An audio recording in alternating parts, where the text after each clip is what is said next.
Last night, I was up until about 4 in the morning researching a guy that I used to be a huge fan of in middle school. His name was Oliver Tree, and earlier yesterday, I saw that he passed away in a helicopter crash in Brazil. My first instinct, without even thinking of it, is this has to be fake.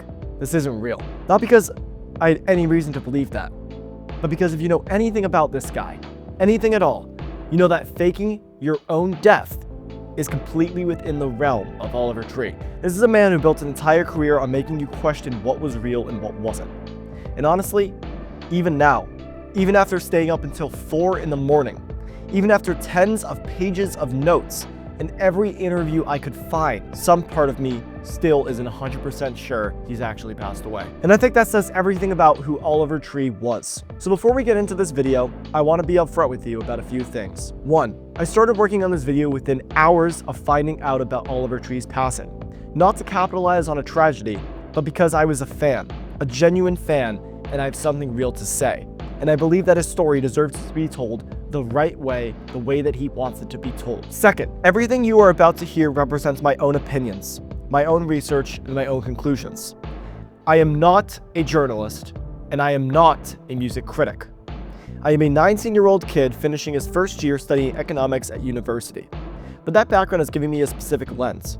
One lens focused on how people build things, brands, systems, audiences, movements. And when I started looking at Oliver Tree through that lens, I realized something that I do not think gets said enough, except from Oliver Tree himself. And 3rd, on the topic of process. Every idea, observation, and piece of research in this video is my own. I used artificial intelligence as an organizational tool to help me structure and refine my thoughts the same way you would think of it as an editor. I am filming, directing, editing, researching this video with no external help. This is all from my own self. No artificial intelligent generated data is from any of the research, the analysis, the creative directions, or the conclusions. Those came from hours of my own work. Every source is legitimate and is cited in the description below. Finally, this video is made with the complete love and respect for Oliver and his family and everyone else who loved him. He deserves better than 32 years, and he was just getting started. I hope this video does him justice.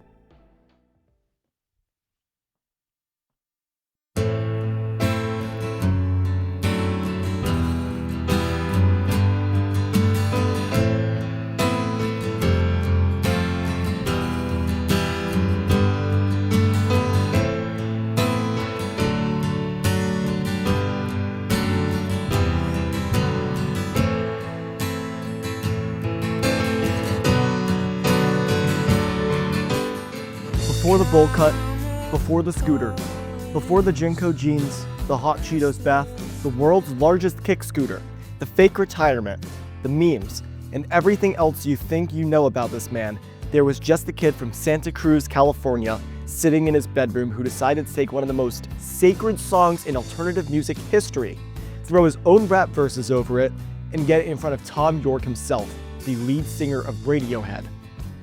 And Tom York said yes. And that kid who got a thumbs up?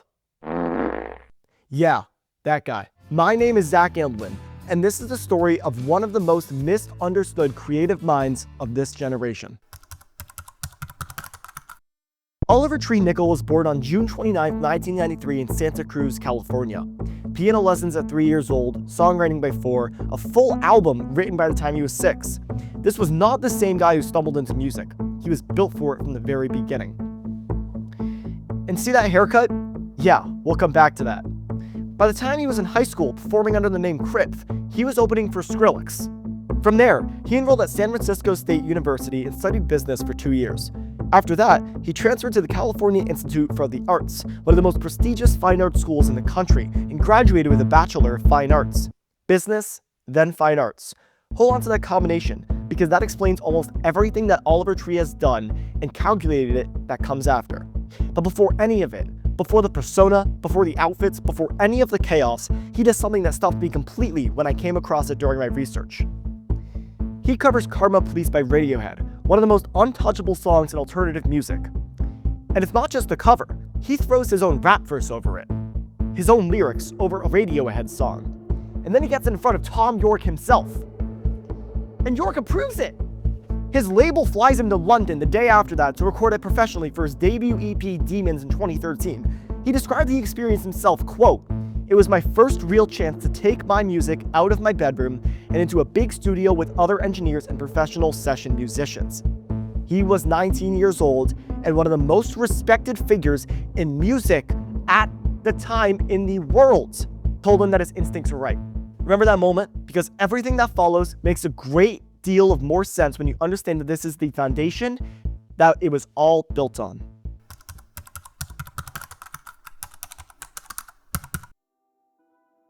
But before we talk about what Oliver built, we need to talk about what almost destroyed him. Because here is something most people who knew Oliver Tree only through the memes never knew. He almost didn't make it. By the time Oliver was 15, he was already battling a severe drug addiction.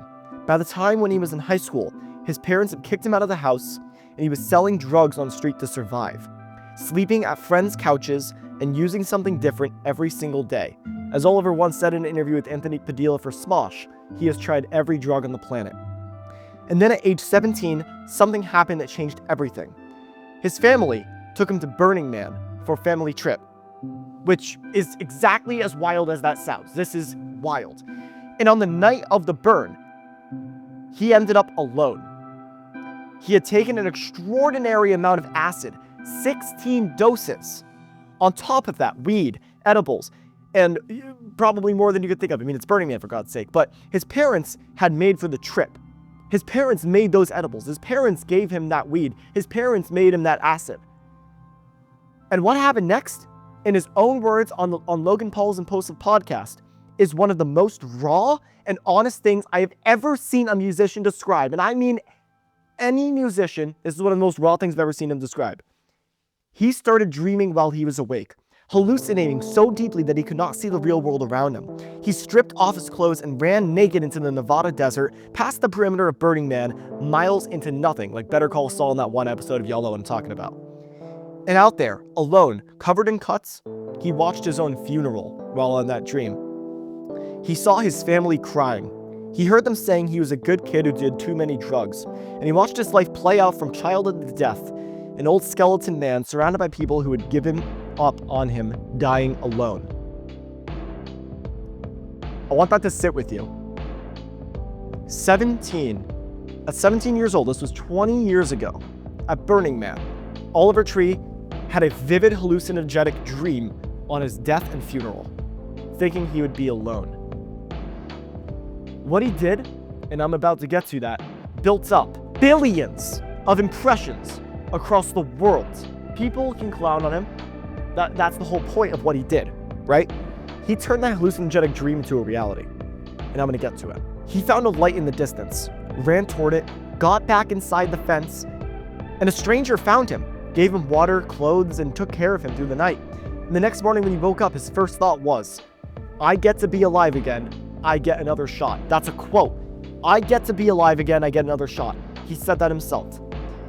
That was my rock bottom, Oliver said. And that summer I was on the brink of really just spiraling to that point of truly overdosing. The beauty of this was that I had a second chance to live. That is where the music came from. Not from a marketing meeting, not from a brand strategy session, but from a 17-year-old kid who almost died in the Nevada desert at Burning Man and woke up the next morning deciding to pour everything he had into something real. Music became my religion. It saved me in those moments of darkness and in those moments where I had nothing. And it was one friend that was there for me. When I was 11 years old, my parents divorced and I went to a new town and I started middle school. I didn't really have a lot. I didn't know any friends. I didn't really play any sports, but I had my phone and I really liked it. So one of the things that I did is TikTok was coming up at the time. I loved YouTube. I made videos and I also liked listening to crappy music, right? And Oliver found me. And that's when the internet put me in front of this guy. I didn't know any of this story back then. I mean, I just thought he was some crazy dude making music. But the music found me the same way it found him, in a moment where I needed something to hold on to. I don't think we're that different, as it turns out.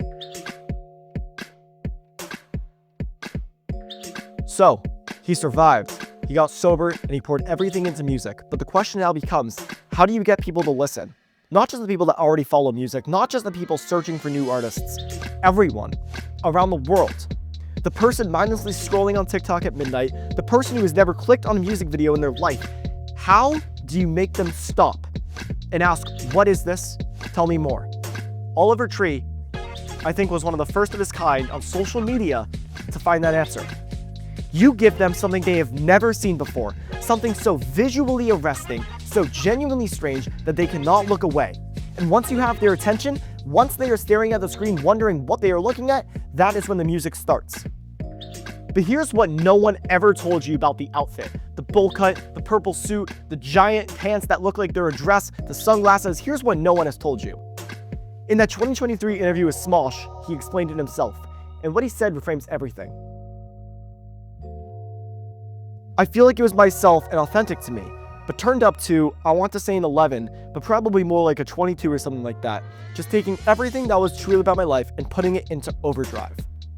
The haircut, the one he had his whole life, too scared to change it. The jacket, taken from his mom's closet. She and his dad wore it skiing in the 80s, a family relic. And the pants, the ones he's always wanted but never has had.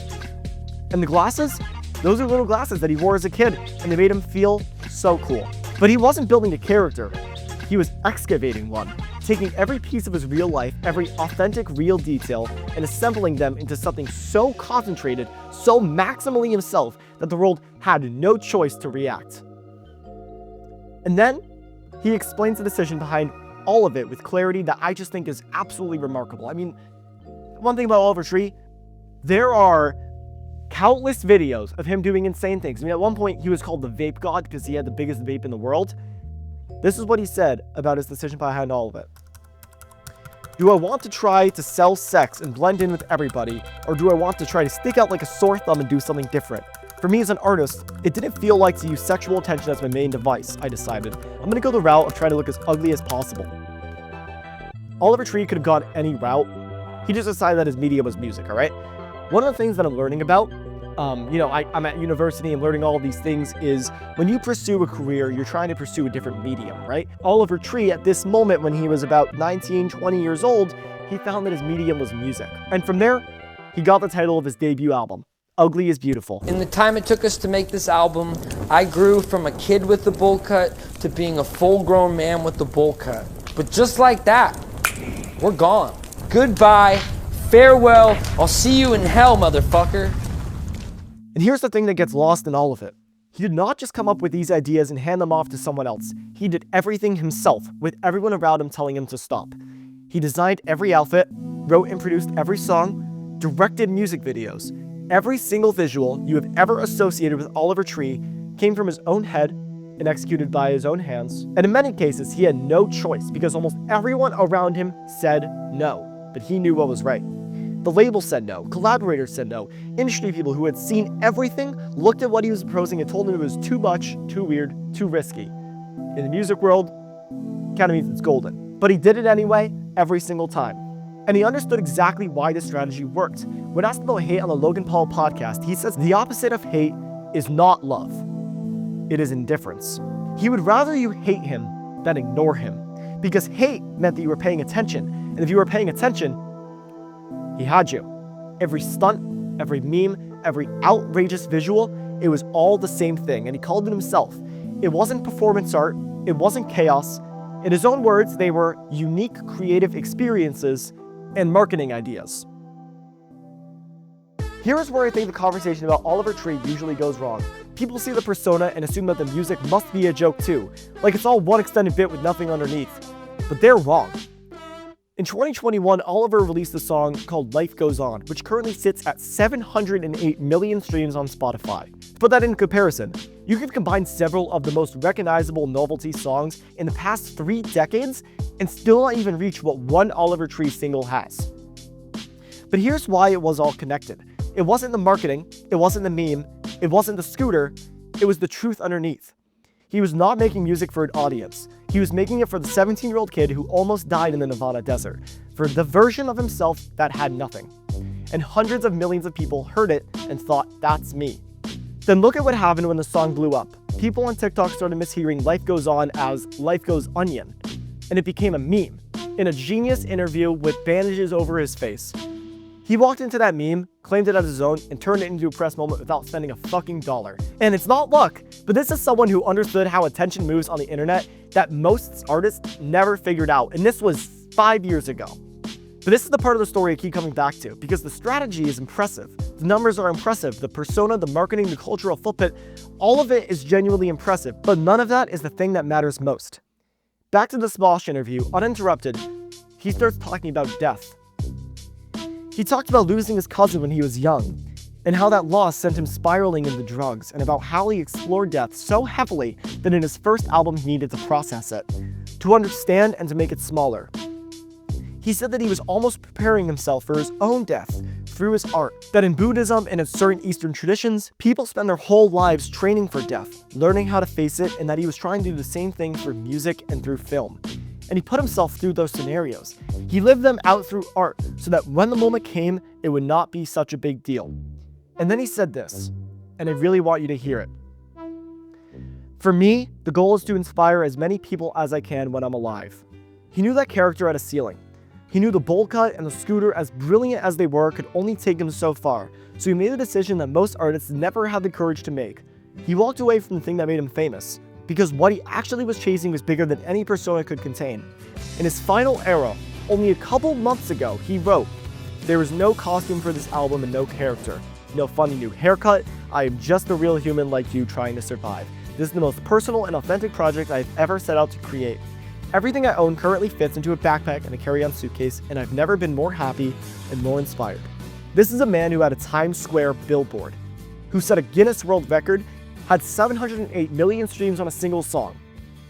The point was the music, the art, making something real and leaving it into the world. But the crazy thing is how he got you to listen long enough to hear it.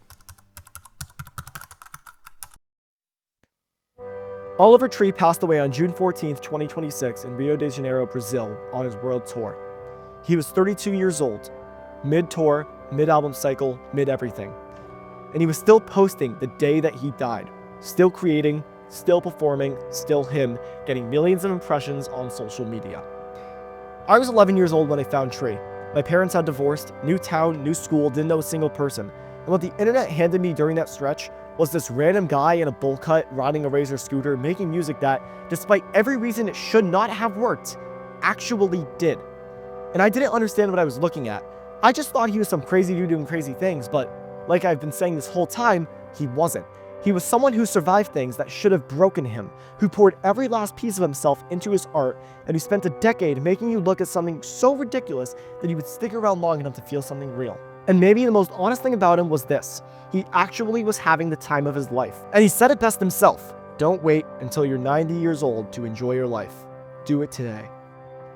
He said that less than a month before he passed away.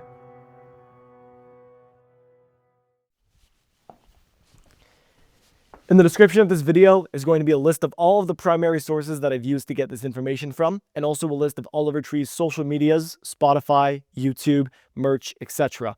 Please support Oliver Tree and his family by streaming his music, watching his videos, and supporting him as a creative artist. Thank you for taking the time to watch this video. I hope all of you have a great day.